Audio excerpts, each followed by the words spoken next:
Marami ang naaliw at napabilib sa pagganap niya bilang Becky BFF ng karakter ni Paulo Ballesteros sa Die Beautiful. Dahil dito, tinanghal siyang Best Supporting Actor sa Metro Manila Film Fest 2016. Ngayon, may panibagong hamon kay Christian Bables, ang pagganap sa magpakailanman bilang binatang dumanas ng hirap sa buhay pagkaraang magkasakit ng tipos.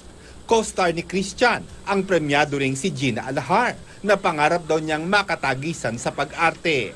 Una kong nabasa yung script, natakot ako kasi laking ano nito laking responsibility kasi dati sanay tayo na support lang. Ngayon, nabigyan tayo ng lead role. So, medyo kinabahan ako. Bukod kay Direk Mario J. De Los Reyes, malaki rin daw ang nagawa ni Gina para mawala ang kaba ni Christian.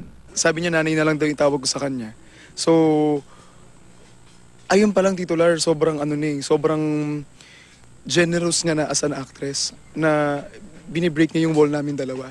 Nagpapasalamat din si Christian na binigyan siya ng bida role ng magpakailanman.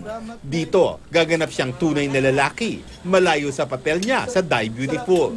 Pero hindi raw niya isinasara ang kanyang pinto sa pagganap muli sa gay o transgender role. Kapag tawag ng sining kumbaga, okay lang sa'yo eh. Or Santiago, GMA News.